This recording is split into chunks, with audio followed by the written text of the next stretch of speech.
Évariste Amédée Ngonyem, le pays d'où je viens, on m'appelle l'ange de la paix.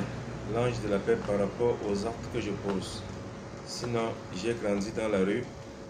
Je suis un peu ce qu'on appelle au Congo en ce moment les Kuluna. Voilà, donc je peux dire que je suis un Kuluna que Dieu a sauvé, que Dieu a voulu protéger et ouvrir notre voie. C'est pourquoi aujourd'hui, je me bats à ce que la société s'organise de façon que nos enfants qui sont le futur ne se retrouvent plus dans cette situation.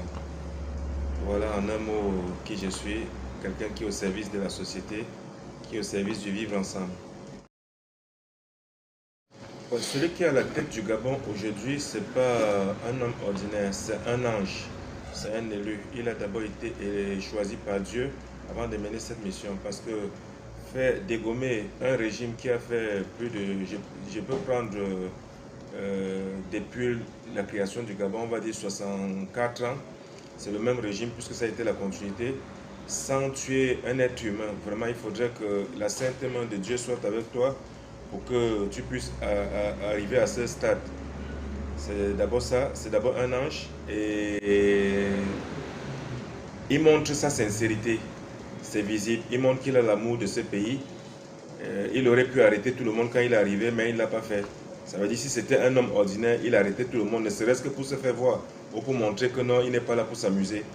Mais il se comporte en père de famille, en ange, comme un ange, en un mot. Donc celui qui est à la tête du Gabon en ce moment, ce n'est pas un homme ordinaire, c'est un ange qui est à la tête du Gabon. C'est un diamant que le Gabon a entre ses mains en ce moment. Et c'est pourquoi je demande à la population de le soutenir sur tous les plans et de le protéger également contre son entourage. Ouais, il incarne l'espoir. Rien qu'à voir ces projets, on sent déjà que d'ici 5 à 7 ans, parce que mon souhait c'est qu'il soit candidat, même dans le livre je l'ai mentionné, qu'il soit candidat à la présidentielle, parce que je l'ai dit dans le livre que dans mes rêves, j'ai vu il a prêté 2 fois le serment. Donc je suis dans l'attente de la prestation du deuxième serment. Donc ces projets montrent qu'il incarne l'espoir, il incarne un meilleur Gabon, le Gabon que les Gabonais ont rêvé. Dans ce livre, j'ai profité pour défendre une cause. Aujourd'hui, je défends les militaires sur tous les plans, pas seulement les militaires gabonais, mais les militaires à travers le monde entier. Parce que la société où nous vivons est organisée de façon qu'en temps de paix, les militaires sont insignifiants, ils n'existent pas, on les considère même comme des objets.